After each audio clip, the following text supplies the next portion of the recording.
नमस्कार, nature connection में आपका स्वागत है। मैं हूं मोहम्मद फातेह टीपू। मिशन लाइफ यानी पर्यावरण के अनुकूल जीवन शैली, ये एक ऐसा अभियान है जो हर एक इंसान से सीधे तौर पर जुड़ा है। मिशन लाइफ में इस बात पर जोर दिया गया है कि पर्यावरण को हम बचाएंगे तभी हम भी आगे बच पाएंगे। जलवायु परिवर्तन के गंभीर नतीजों को देखते हुए इस अभियान की शुरुआत की गई। मिशन लाइफ न केवल पर्यावरण और जिंदगी बचाने पर केंद्रित है, बल्कि इसका सीधा संबंध अर्थव्यवस्था से भी है।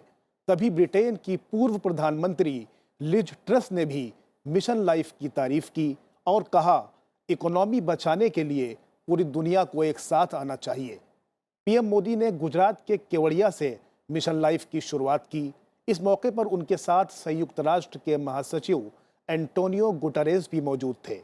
इस मिशन की शुरुआत के साथ ही भारत ने पूरी दुनिया को संकेत दे दिया कि वह जलवायु परिवर्तन जैसे खतरनाक मुद्दे पर संजीदा है और इस दिशा में गंभीरता से काम कर रहा है। प्रधानमंत्री नरेंद्र मोदी का साफ संदेश है कि अगर इंसान अपनी जीवन शैली में थोड़ा भी बदलाव करे तो पर्यावरण को किसी भी बड़े खतरे से बचाया जा सकता है।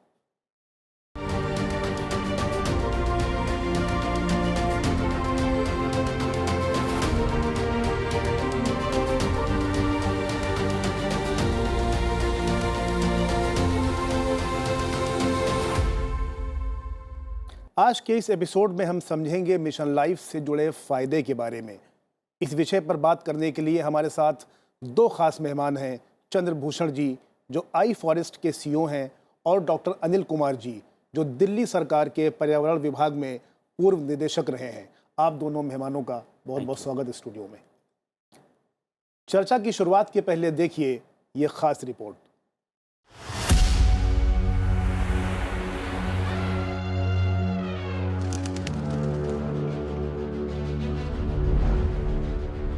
मिशन लाइफ यानी लाइफस्टाइल फॉर एनवायरनमेंट पूरे विश्व में आज एक जन आंदोलन बनता जा रहा है।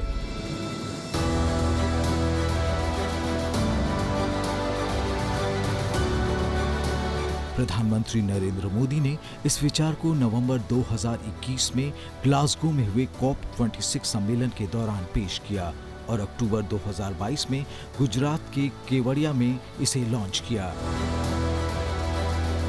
मिशन लाइफ का उद्देश्य व्यक्ति, समाज और संस्थानों को अपने दैनिक जीवन में पर्यावरण के अनुकूल कुछ सरल कामकाजी प्रक्रियाओं में बढ़ावा लाने के लिए प्रेरित करता है, ताकि क्लाइमेट चेंज की चुनौतियों से निपटा जा सके।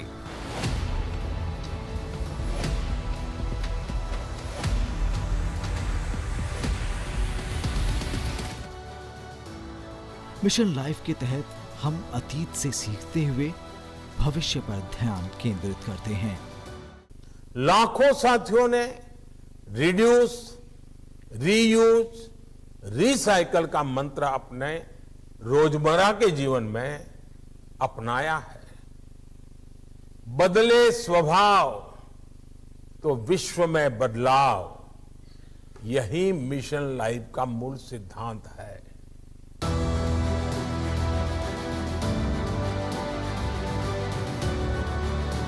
यूनाइटेड नेशंस एनवायरनमेंट प्रोग्राम का मानना है कि यदि दुनिया के 8 बिलियन लोगों में से 1 बिलियन लोग भी अपनी रोजमर्रा की जिंदगी में पर्यावरण के अनुकूल व्यवहार करने लगे तो हम करीब 20% कार्बन उत्सर्जन कम कर सकते हैं। भारत का लक्ष्य है कि 2028 तक 1 बिलियन भारतीयों को एनवायरनमेंट फ्रेंडली बनाकर पर्यावरण संरक्षण के लिए तैयार किया जाए। इसके तहत भारत अब एक स्वच्छ भारत मिशन, उज्ज्वल योजना और बिजली तथा ईंधन की खपत कम करने जैसे उपायों पर काम कर रहा है। इसके साथ ही स्थानीय संस्कृतियों का लाभ उठाकर पर्यावरण अनुकूल जीवन शैली पर जोर दिया जा रहा है। मिशन लाइफ प्लांट बेस्ड या प्लांट फॉरवर्ड ईटिंग पैटर्न यानी पौधों से प्राप्त खाद्य पदार्थों को बढ़ावा देता है। इसके लिए दुनिया भर से शिक्षाविदों, शोधकर्ताओं और स्टार्टअप्स को आमंत्रित किया जा रहा है, ताकि उन तौर तरीकों पर सोचा जा सके जिसके जरिए सामूहिक कार्यवाही से पर्यावरण संकट से निपटा जा सके।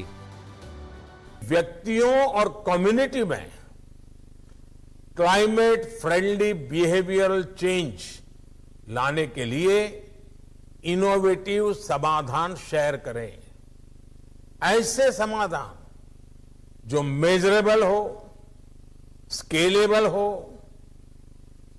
ये बहुत खुशी की बात है कि दुनिया भर के लगभग 70 देशों के हजारों साथियों ने अपने विचार साझा किए।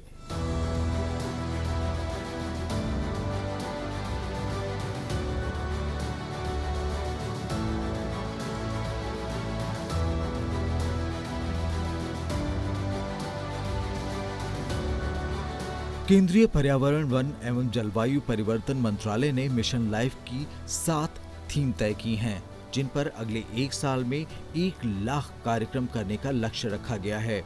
इसमें सिंगल यूज प्लास्टिक को कम करने, ऊर्जा संरक्षण, पानी बचाओ, शाश्वत खाद्य प्रणाली को अपनाना, कचरे को कम करना, स्वस्थ जीवन शैली अपनाना और ई कचरे को कम करना शामिल है। विश्व पर्यावरण दिवस के मौके पर मंत्रालय ने लाइफ पर 3 सार संग्रह भी जारी किए हैं, जिसमें हमारे ग्रह के लिए सोच, लाइफ के लिए थॉट लीडरशिप और माइंडफुल लिविंग शामिल है। मिशन लाइफ की तरफ उठा हर कदम आने वाले समय में पूरे विश्व में पर्यावरण को मजबूत करने के लिए कवच बनेगा। ऐसे प्रयासों से ही दुनिया में ग्रीन ग्रोथ का सपना साकार हो सकता है। ब्यूरो रिपोर्ट, संसद टीवी।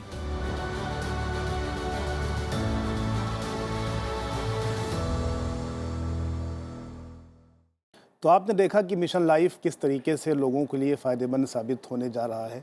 मैं चर्चा की शुरुआत चंद्रभूषण ये आपसे करना चाहूँगा, जो कि लंबे समय से आप पर्यावरण से जुड़े तमाम मामलात से जुड़े रहे।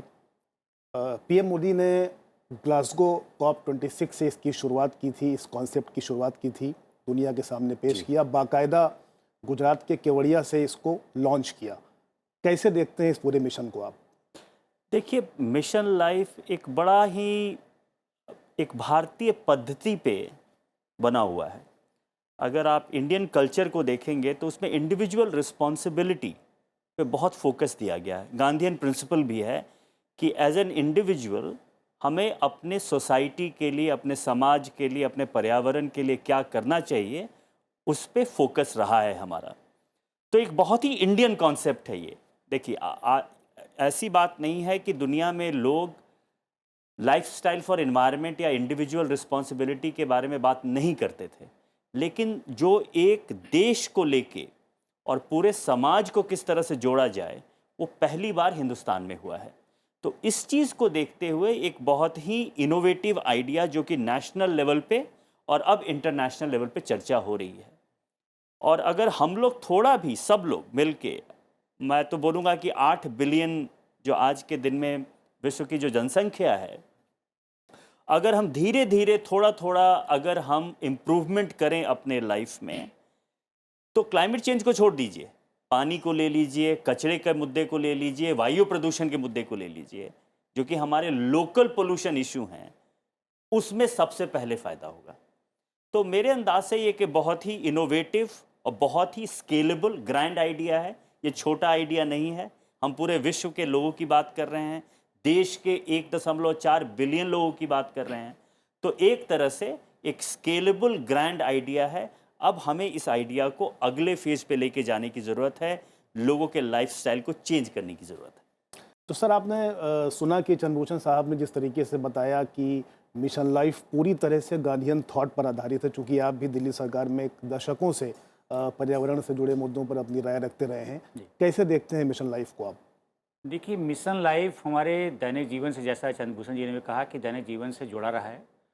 और जो हमारे माननीय प्रधानमंत्री जी ने ग्लासगो में, उनका अगर आप भाषण में, उसमें जो उन्होंने यूज़ किया है कि जो mindful and deliberate use of resources, not the mindless and discipline use of resources. तो उसमें अपने आप ही है कि हमारे रिसोर्सेज को बहुत ही हमें केयरफुली यूज़ करना है, चाहे वाटर रिसोर्सेज हों, चाहे लैंड रिसोर्सेज हैं।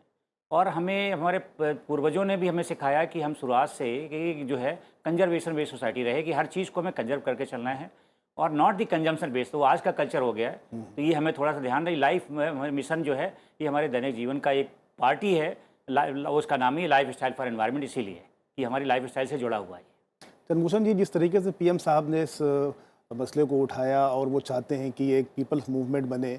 शोध ये कहता है कि अगर ये 8 बिलियन लोगों पर लागू होता है तो कम से कम 1 बिलियन भी मान लीजिए इसको अपनाता है तो कार्बन उत्सर्जन में काफ़ी कमी देखने को मिलेगी। क्या कहना चाहते हैं आप? देखिए, कार्बन उत्सर्जन का एक बहुत बड़ा कारण है एनर्जी कंजम्पशन, और आज के दिन में एनर्जी इनएफिशिएंसी बहुत है।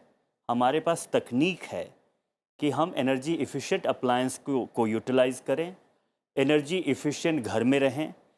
टेक्नोलॉजी इशू नहीं है आज के दिन में। आज के दिन में इशू है कि हम किस तरह से उस टेक्नोलॉजी को अपनाएं और किस तरह से लोगों में डिमांड बढ़ाएं। तो एक तो ये है। दूसरा ये है कि हम किस तरह से अपने खुद जीवन में एनर्जी कंजर्व करें, बिजली को बर्बाद ना करें, या और भी जो ईंधन का इस्तेमाल करते हैं या गाड़ी में हम ईंधन का इस्तेमाल करते हैं उसको किस तरह से कम करें। अगर हम इन दोनों चीज़ को जोड़ते हैं, अपनी ज़िंदगी में एफिशिएंट अप्लायंस, एफिशिएंट मशीन का इस्तेमाल करें, और हम अपने ज़िंदगी के शैली में कंजर्वेशन की बात करें, तो 20% मेरे अंदाज से कम है। उससे ज़्यादा कंजर्वेशन हो सकता है और उससे ज़्यादा कार्बन का जो उत्सर्जन है वो कम हो सकता है। पोटेंशियल बहुत है, लेकिन लाइफस्टाइल चेंज करना उतना आसान चीज़ नहीं है।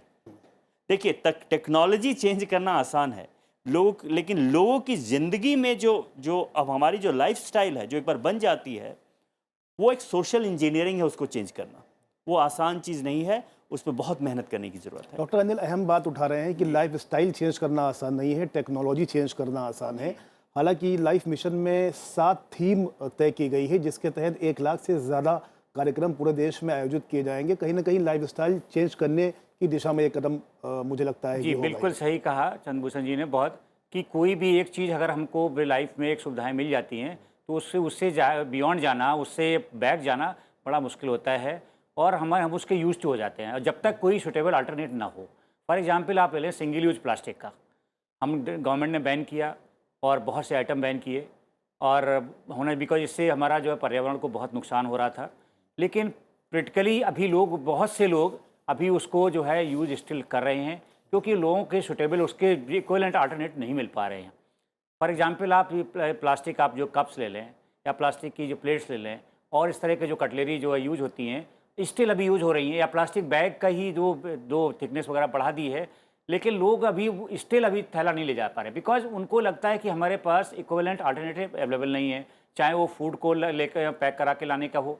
तो ये हमें इस विषय पे थोड़ा सा इंडस्ट्री को भी काम करना पड़ेगा कि हमें हम उसमें कम से कम अगर हम जाएं तो बैक ना जाना पड़े, हमें उसके इक्वल अल्टरनेटिव मिले, तब पीपल बहुत जल्दी लोग जो हैं इसमें शिफ्ट होंगे। चंद्रभूषण जी, चूंकि प्लास्टिक पर भी अच्छा अध्ययन रहा है आपका, भारत पहला ऐसा देश है जिसने सिंगल यूज प्लास्टिक की बात शुरुआत में कही और इस पर बैन करने की बात कही।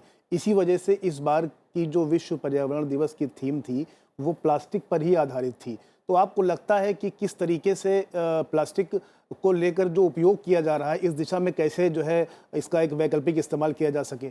देखिए, हमारे देश में पहल बहुत अच्छा रहा है सिंगल यूज़ प्लास्टिक को लेके। आसान नहीं है आप सिंगल यूज़ प्लास्टिक को एक बार में बैन करने का। हमने ये बैन 2022 में कर दिया है। आज के दिन में 19 ऐसे सिंगल यूज़ प्लास्टिक के आइटम्स हैं जो हमारे देश में बैंड हैं। किसी राज्यों में बड़ा सक्सेसफुली इम्प्लीमेंट हो रहा है और काफ़ी जगह इम्प्लीमेंटेशन नहीं हो रहा है। और एक बहुत महत्वपूर्ण कारण ये रहा है उसका कि अल्टरनेटिव नहीं है। लोगों को लगता है कि अल्टरनेटिव नहीं है और सिंगल यूज़ प्लास्टिक मार्केट में है, हम उसका इस्तेमाल करेंगे। इसीलिए मैंने शुरुआत में जो आपको कहा है, लाइफ मिशन को सक्सेसफुल होने में 2 चीज़ की ज़रूरत है।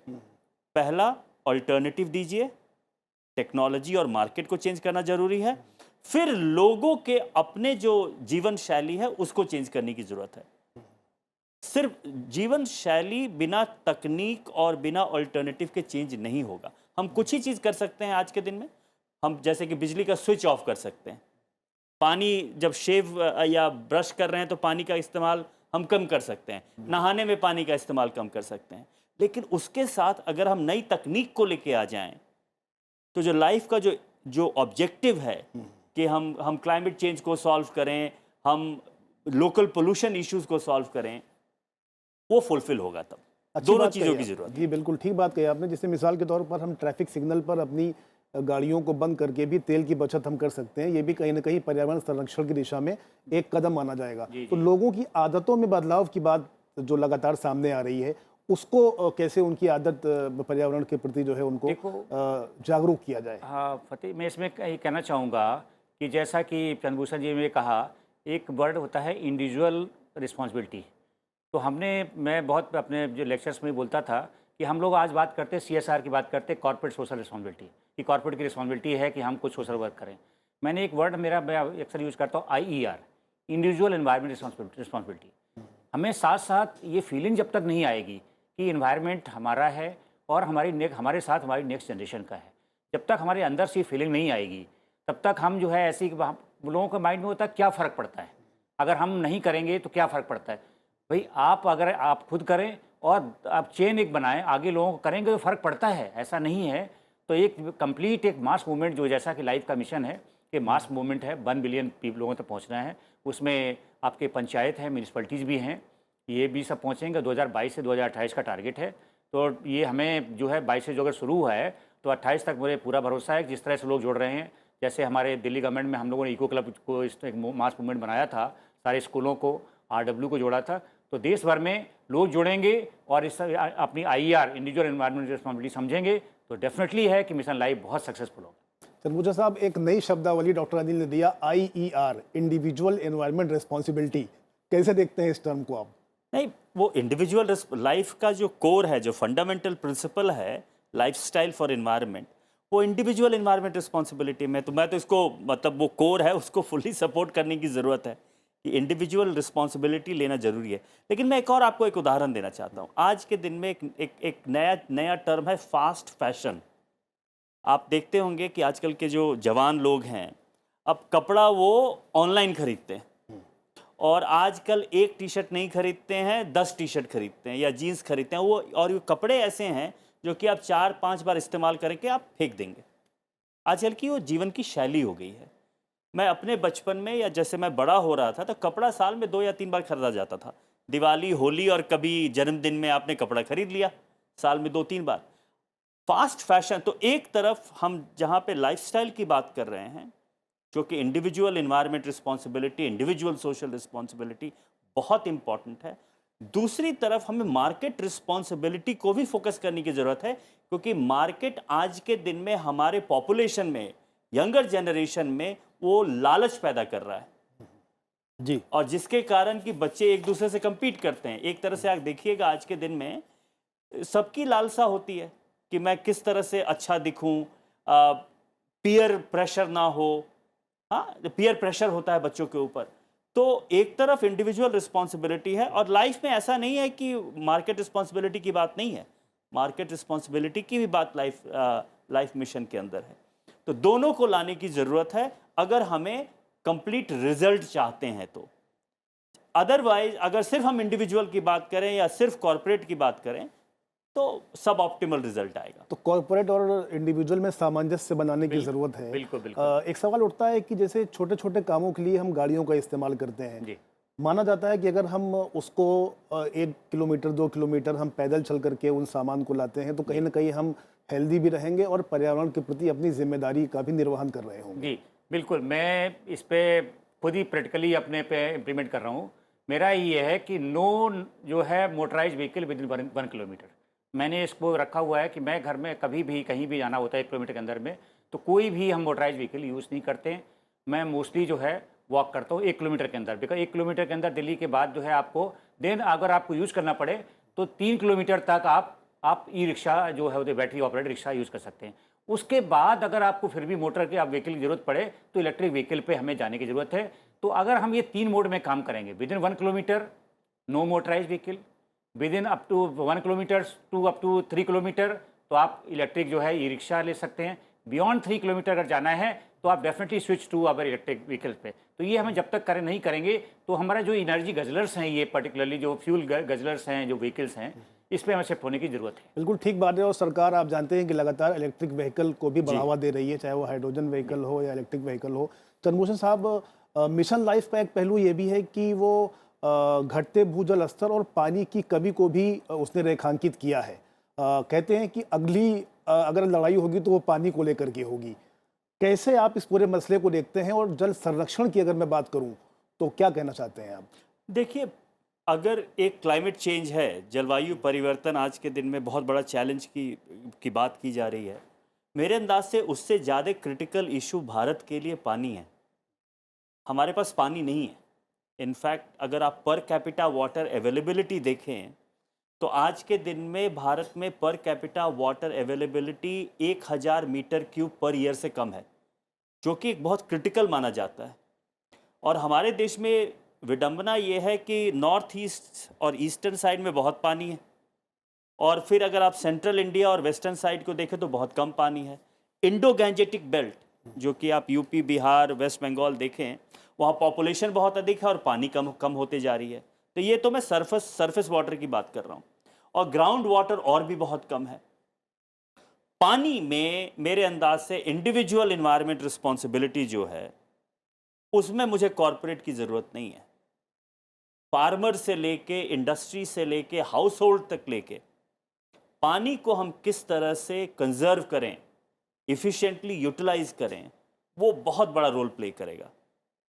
और मेरे अंदाज से एग्रीकल्चर सेक्टर में, कृषि के क्षेत्र में, जो कि 80% पानी आज के दिन में इस्तेमाल होता है, वहाँ पे हमें फार्मर के साथ काम करनी है और पानी को कंजर्व करने की बात करने की बहुत ज़रूरी है। इसीलिए पंजाब वगैरह में ट्यूबवेल पर वाटर मीटर लगाया जा रहा है कि किस तरीके से एक सीमित मात्रा में वो उसका इस्तेमाल भी करें, और जिसकी उपज भी उनको, और ख़ास तौर पे वो उनको बढ़िया मिल सके। डॉक्टर मैं इसमें दो चीज़ें और ऐड करना चाहूँगा कि जैसा कि ऑलरेडी बताया एग्रीकल्चर के लिए, तो बहुत ही हमारे मिशन लाइफ में भी ये पार्ट है वाटर कंजर्व में, कि जो हमारा डिप इरिगेशन है या माइक्रो इरिगेशन है, इस पे हमें फोकस करने की ज़रूरत है। उनको हमें, जो किसान हैं भाई, उनके जो हमारे फार्मर्स हैं, उनको डिफरेंट जो है ट्रेनिंग सेशन की ज़रूरत है कि इससे हमें क्या फ़ायदा है। दूसरा, शहरों में दो इंपॉर्टेंट चीज़ें बहुत, एक तो लीक्स बहुत होते हैं, तो लीक अगर पानी बर्बाद हो रहा है तो ये समझ लीजिए कि आपको दिल को उसका कष्ट होना चाहिए, क्योंकि पानी बहुत बहुमूल्य रिसोर्स है हमारा।